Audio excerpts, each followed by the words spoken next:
बहुत महीने पहले, शायद ये तो आखिर में, ये अक्टूबर के आखिर की बात है शायद, मुझे पक्का याद नहीं है। मैं तो बस इस बात के ऊपर मैं सोच रहा था कि हम कैसे प्रत्युत्तर दें अपने जीवन की मुश्किल परिस्थितियों को।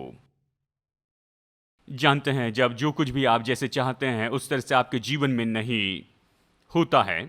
मुझे पता नहीं, शायद हो सकता है आपकी नौकरी या करियर हो, बहुत सी अलग बातें हो सकती है, लेकिन जब सब कुछ आप जैसे चाहते हैं वैसे नहीं होता है, और कई बार तो ये तो बुरा और बदतर होते जाता है।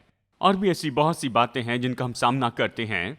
हम किस तरह से उससे प्रत्युत्तर देते जाएं, हम कैसे एक विश्वासी के नाते अपने जीवन की इन सारी मुश्किल परिस्थितियों को प्रत्युत्तर देते जाएं। और मैं इसके बारे में सोचने लगा, मैं इस बात के ऊपर विचार करने लग गया, और उस समय निश्चय ही मैं इस सच्चाई की ओर खींचा चला गया कि परमेश्वर का हृदय तो अपने स्वभाव में छुड़ाने वाला है।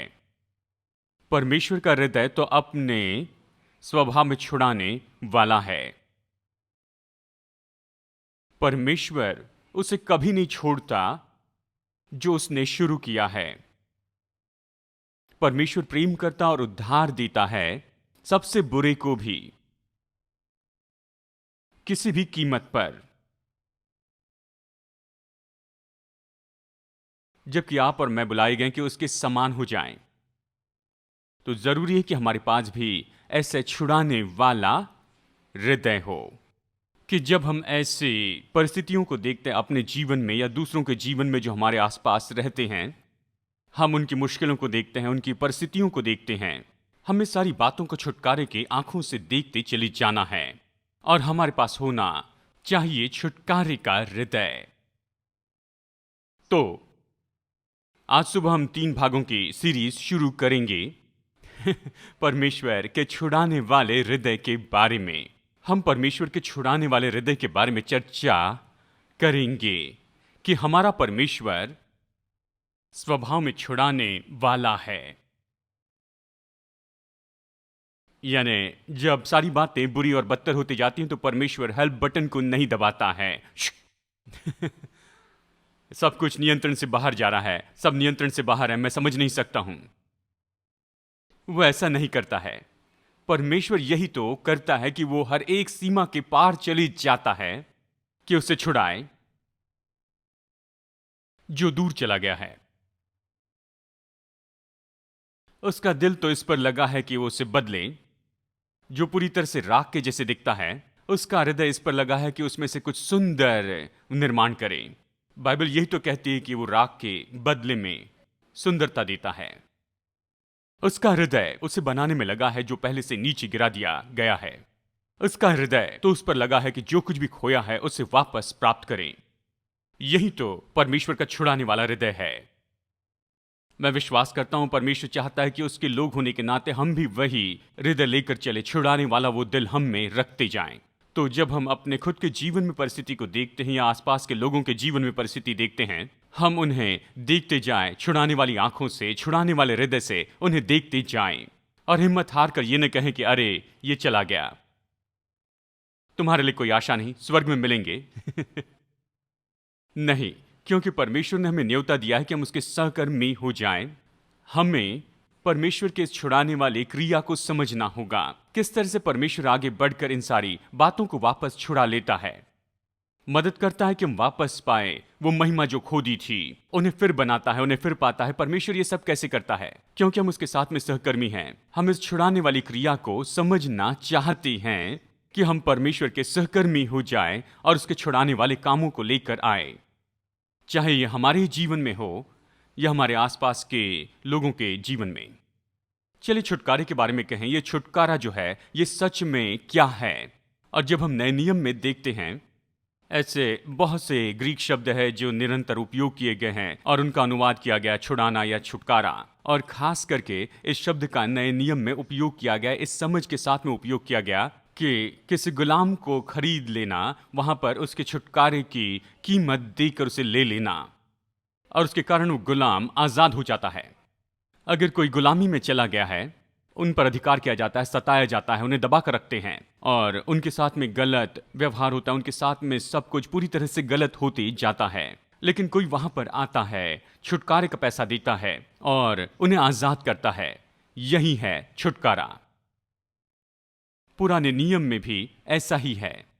यहां पर बहुत से हिब्रू शब्द उपयोग किए गए हैं पुराने नियम में, छुड़ाने के लिए, छुटकारे के लिए, ये सब। लेकिन उन शब्दों में देखिए यही तो विचार है।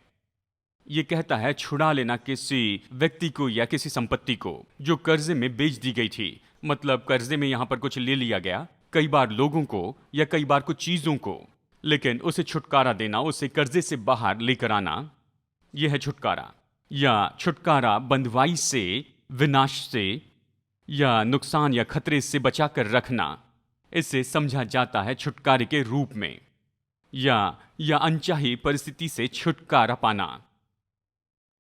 कुछ गलत हो गया है, लेकिन पूरी तरह आजाद होना उस अनचाही परिस्थिति से। और हम इसे करते हैं किसी अलौकिक हस्तक्षेप से, जैसे कि उसके छुटकारे के लिए दाम चुकाना या उसके बदले में कुछ काम करना, जैसे कि बलिदान करना। यही है छुटकारा। यानी देखिए छुटकारा क्या है, जब ऐसा कुछ हट जाता है अपने असली उद्देश्य से, योजना, उद्देश्य और डिजाइन से, और आप उसे छुड़ाते हैं, उसे ले लेते हैं, उसे वापस लाते हैं। तो आप कह रहे हैं यही तो है छुटकारा। कुछ गलत हो जाता है, आप उसे वापस लाते हैं और जैसे होना चाहिए था उसमें लेकर आते हैं। वही तो है छुटकारा। क्या आप समझ रहे हैं? और परमेश्वर चाहता है कि बिल्कुल इसी तरह से काम करते जाएं। जब सब नियंत्रण से बाहर जाता है, परमेश्वर हमेशा इसे देखता है कि कैसे उसे छुड़ा ले, कैसे इसे वापस लेकर आए, फिर से अपनी जगह रखे, इसे कैसे छुड़ा ले, आजाद करे जिसमें भी वो पहले बंधा है। चलिए कुछ वचनों को देखते हैं, यहां पर बुनियाद रख रहे हैं। इफिसियों अध्याय 1 वचन 9 और 10 बाइबल ये कहती है, क्योंकि उसने अपनी इच्छा का भेद उस भले अभिप्राय के अनुसार हमें बताया जो उसने अपने आप में ठान लिया था कि समयों के पूरे होने का ऐसा प्रबंध हो कि जो कुछ स्वर्ग में है और जो कुछ पृथ्वी पर है, सब कुछ वो मसीह में एकत्र करें। जो कुछ स्वर्ग में और जो कुछ पृथ्वी पर है, सब वो मसीह में एकत्र करें। तो पौलुस कहता है कि परमेश्वर हम पर ये प्रकट करता है अपनी इच्छा का वो भेद। इसका मतलब ये कि अब तक उसे समझा नहीं गया है, अब ये भेद प्रकट किया गया। उसने हमें ये बताया है कि परमेश्वर क्या कर रहा है।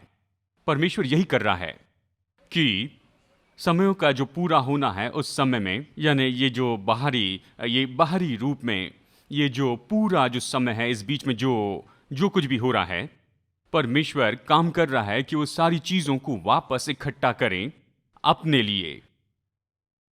तो लूसीफर के बलवे के बावजूद और मनुष्य के पतन के बावजूद परमेश्वर क्या कर रहा है?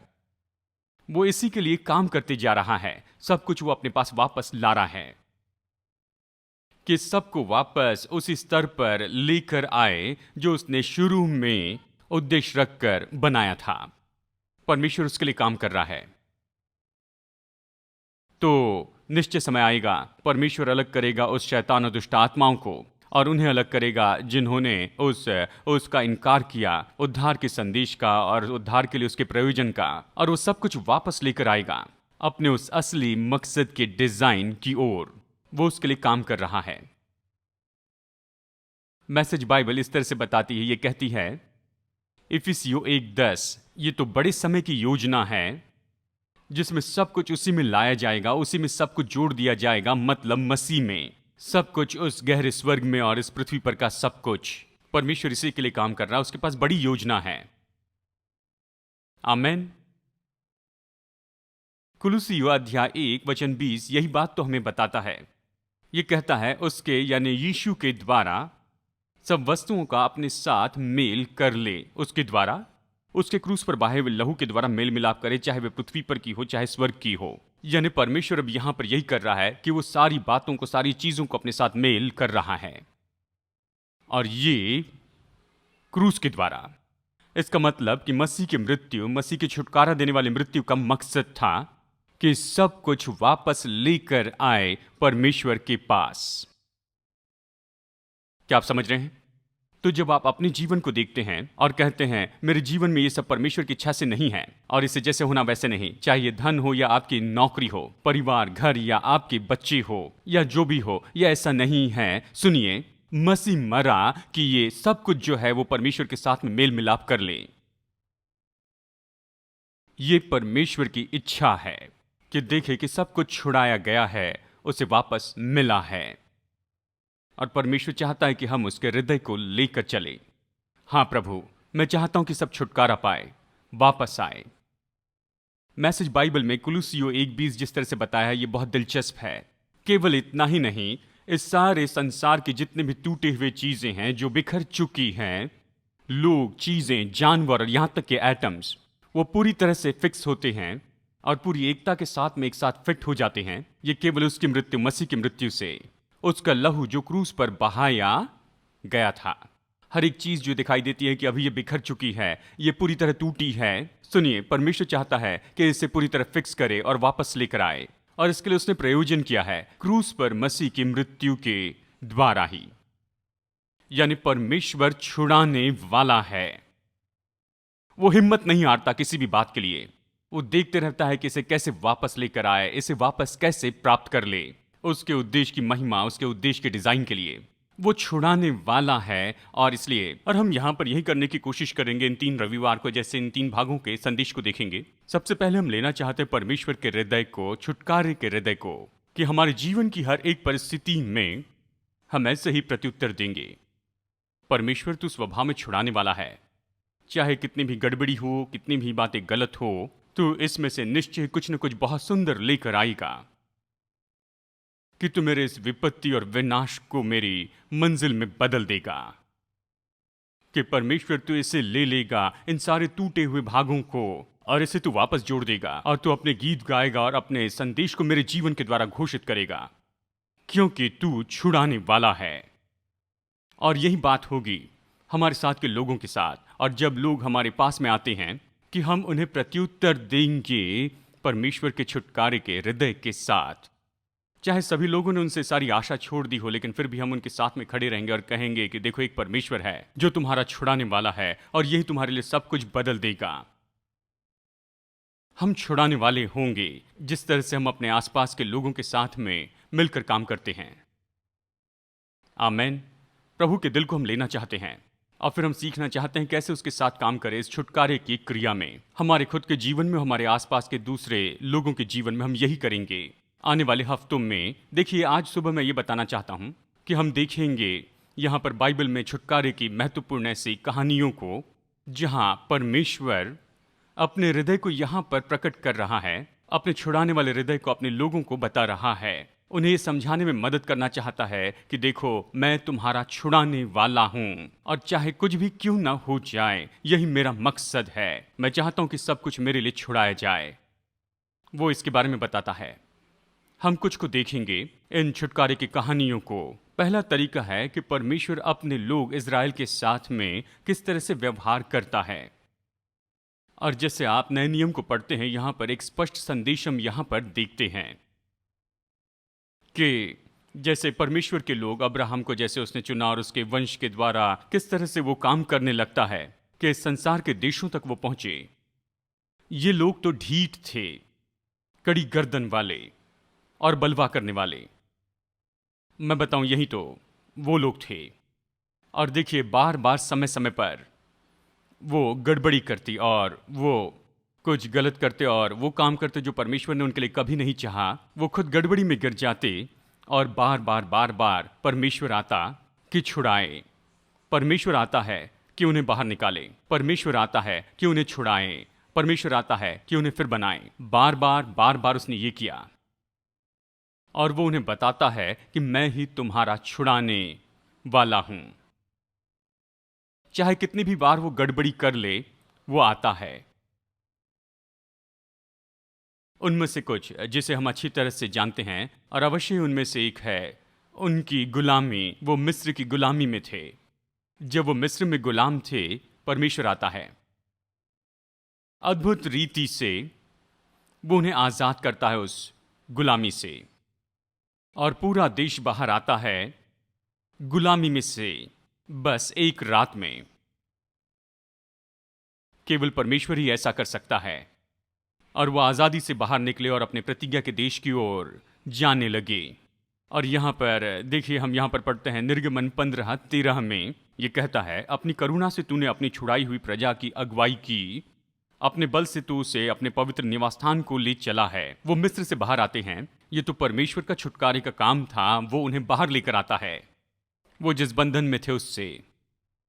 भजन 78 वचन 35 ये इस बात के बारे में बताता है कि वो अक्सर जाकर गलत काम करते और फिर ये कहता है, उनको स्मरण आता था कि परमेश्वर हमारी चट्टान है और परम प्रधान परमेश्वर हमारा छुड़ाने वाला है। वो कहते, ओ परमेश्वर हमारा छुड़ाने वाला है, हमें मदद कर प्रभु। और वो उन्हें बाहर लाता। लेकिन सच्चाई ये है कि परम प्रधान परमेश्वर ही हमारा छुड़ाने वाला है। क्यों ना अपने हाथों को आप उठाकर इसे कहे, परम प्रधान परमेश्वर मेरा छुड़ाने वाला है।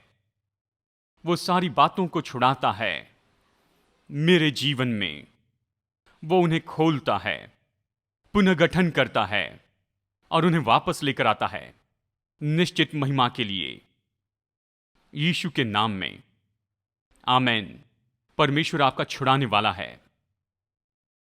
वो आपका छुड़ाने वाला है। परम प्रधान परमेश्वर आपका छुड़ाने वाला है। और एक बात हम देखते हैं परमेश्वर के लोगों के बारे में सच्चाई, कि जब वो बेबीलोन की बंधुआई में चले गए थे, फिर से ये उनकी खुद की गलती थी। मूर्ति पूजा और मूर्ति पूजा के कारण वो बंधुआई में चले गए 70 साल तक। परमेश्वर उन्हें छुड़ाता, वापस लाता है। यशायाह की किताब तो सच में बहुत ही अद्भुत किताब है। इसमें बहुत से सत्य हैं, छुटकारे के बारे में बहुत से सत्य हैं। और परमेश्वर को छुड़ाने वाला कहाँ गया है इस किताब में कुल मिलाकर 13 बार। और परमेश्वर उन्हें याद दिलाता है कि मैं तुम्हारा छुड़ाने वाला हूं, चाहे उन्होंने कुछ भी क्यों न किया हो, कुछ भी गलती क्यों न की हो, मैं तुम्हारे साथ हूं। चलिए देखते हैं। यशायाह 43 में एक उदाहरण है, 43:1-2। ये कहता है, इस्राएल तेरा रचने वाला और हे याकूब तेरा सृजनहार यहोवा अब यूं कहता है, डर मत, क्योंकि मैंने तुझे छुड़ा लिया है, मैंने तुझे नाम लेकर बुलाया है, तू मेरा ही है। जब तू जल से होकर जा मैं तेरे संग रहूंगा, और जब तू नदियों से होकर चले तब वे तुझे न डुबा सकेगी, जब तू आग से चले तुझे आँच न लगेगी और उसकी लौ तुझे न जला सकेगी। तुम मेरे लोग हो, मैं तुम्हारा छुड़ाने वाला हूं, मैंने तुम्हें छुड़ाया है और मैं तुम्हारा छुड़ाने वाला हो जाऊंगा। बार बार बार बार फिर से परमेश्वर खुद को प्रकट करता है, छुड़ाने वाला। छुटकारे की दूसरी कहानी है, वो देखिए, परमेश्वर ने अपने लोगों के जीवन में निश्चित किया, यहां पर समाज में, लोगों में। तो जब परमेश्वर निर्देश देता है लोगों को, वो बताता है कि कैसे वो अपना जीवन जिए एक समाज के रूप में। वो उनके प्रतिदिन के जीवन में कुछ बातें रखता है, उनके सामाजिक जीवन में, जो ये दर्शाएगा उसके हृदय की ओर, और वो उसके हृदय को प्रकट करेगा। आज हम 2 बातों को देखेंगे, और ये केवल परमेश्वर का हृदय ही नहीं, लेकिन ये सच में दिशा दिखा रहे हैं यीशु मसीह की ओर। और उनमें से एक तो ये है जुबली का वर्ष। परमेश्वर ने अपने लोगों को यही बताया, और आप इसके बारे में लेवी व्यवस्था अध्याय 25 में पढ़ते हैं। उसने अपने लोगों से कहा, सुनो, हाँ, 50 साल में एक बार 49वें साल के अंत में 50वां साल तो तुम्हारे लिए वो साल होगा जुबली का साल। जुबली के साल में मैं चाहता हूं तुम यही करना, हर एक गुलाम को आजाद कर देना चाहिए। हर एक भूमि जो कि कर्जे में ले ली गई है उसे वापस दिया जाए, उसके असली स्वामी को दी जाए। ये तो साल है जुबली का, ये साल है पुनर्गठन का इस पूरे देश में। तो फिर जब 50वां साल आता तो 7वें महीने में वो तिरही फूका करते थे, घोषणा करते थे जुबली की, और उस समय हर एक गुलाम आजाद होता। हर एक भूमि जो कि ले ली जाती थी कर्जे के कारण, वो वापस दी जाती उसके असली मालिक को। तो चलिए कल्पना करते हैं 49 साल तक कोई मनुष्य वो बहुत ही गरीब हो जाता है, और वो चले जाता है। हमने शब्द उपयोग किया गुलामी का, चलिए आधुनिक शब्दों में कहें कि वो एक बॉन्ड पर साइन करता है, मैं तुम्हारे लिए काम करूंगा अगले इतने साल तक। अब जैसे वो काम करता है और पैसा कमाता है, वो आजाद व्यक्ति जैसे कहीं पर नहीं जा सकता है, क्योंकि उसने एक बॉन्ड पर साइन किया है। तो फिर जुबली का ये साल आता है और उस साल ये सारे बॉन्ड कैंसिल हो जाते हैं। अब आप एक आजाद व्यक्ति हो जाते हैं, पैसा कमाया, आजादी से जिए। या यदि किसी की जमीन को छीन लिया गया था, कर्जे को चुका नहीं पाए और इसके कारण वो जमीन ले ली गई थी, जुबली के साल में ये जमीन उन्हें वापस दे दी जाती थी। तो परमेश्वर कौन सा संदेश यहां पर बता रहा है? वो कह रहा है, देखो मैं परमेश्वर हूं जो छुड़ाता है, और मैं चाहता हूं कि ये जो है ये हमारे समाज का भाग हो जाए। मैं चाहता हूं कि तुम भी छुड़ाने वाले हो जाओ। जिस तरह तुम एक दूसरे के साथ काम करते हो, एक दूसरे को कभी न सताना, किसी को जिंदगी भर अपने गुलाम बनाकर नहीं रखना, ऐसे नहीं करना। उन बातों को अपने पास नहीं रखना जो किसी और का है और उसके कारण, अपने दुर्भाग्य के कारण वो इसे नहीं पा रहे हैं, उनसे इसे दूर न रखना। मैं चाहता हूं कि सब कुछ उन्हें वापस मिल जाए। ये मेरा दिल है। चलिए लय व्यवस्था 25 में से कुछ वचन पढ़ते हैं कि हम इसके बारे में विचार को जान ले। वचन 10 कहता है, लय व्यवस्था 25:10 कहता है, और उस 50वें वर्ष को पवित्र मानना, इसे पवित्र मानना और देश के सारे निवासियों के लिए छुटकारे का प्रचार करना। वो वर्ष तुम्हारे लिए जुबली कहलाए। उसमें तुम अपनी अपनी निज भूमि और अपने अपने घराने में लौटने पाओगे। इस जुबली के वर्ष में तुम अपनी अपनी निज भूमि को लौटने पाओगे। वचन 13 ये कहता है। और वचन 14, यदि तुम अपने भाई बंधु के हाथ कुछ बेचो या मोल लो तो एक दूसरे पर अंधेर न करना। वो जुबली के वर्ष की घोषणा क्यों करता है? क्योंकि वो चाहता है देश में कोई भी सताव नहीं होगा। मैं चाहता हूं तुम आजादी में जियो। आगे देखते हैं वचन 39 और 40। फिर तेरा कोई भाई बंधु तेरे सामने कंगाल होकर अपने आप को तेरे हाथ बेच डाले तो उससे दास के समान सेवा न करवाना। वो तेरे संग मजदूर या यात्री के समान रहे और जुबली के वर्ष तक तेरे संग रहकर सेवा करता रहे। तब वो बाल बच्चों समेत तेरे पास से निकल जाए। वो तेरे पास से निकल जाए और अपने कुटुंब में और अपने पितरों की निज भूमि में लौट जाए। ये परमेश्वर का हृदय है। पुनर्गठन, छुटकारा। देखिए, सुंदर बात यह है कि इस जुबली साल के बारे में पूरी बात, ये तो सच में एक क्लू था। पता नहीं कितने लोग जानते हैं ब्लूज क्लूज। जब जोशुआ रूथ बढ़ रहे थे, आप निश्चय ही उन वीडियो को देखते जाएं। वो हर जगह क्लू रखते थे, तो परमेश्वर ने क्लू रखा। ये कुछ महान बात की ओर दिखा रहा है। जब प्रभु यीशु मसीह आया, लूका अध्याय 4 वचन 18 और 19 में, वचन 19, जब उसने अपनी सेवकाई शुरू की तो उसने ये घोषणा की, मैं आया हूं कि प्रभु के प्रसन्न रहने के वर्ष का प्रचार करूं। मतलब यह है कि मैं इस बात की घोषणा करने आया हूं, परमेश्वर के जुबली वर्ष का प्रचार करने। हम हैं परमेश्वर के इस जुबली के वर्ष में। ये ऋतु है, ये समय है पुनर्गठन के लिए। यीशु हमारे लिए बस यही होने के लिए आया था। वो तो परिपूर्णता है उस जुबली के वर्ष की, जहां सब कुछ फिर से वापस दिया जाएगा। ये परमेश्वर का हृदय है।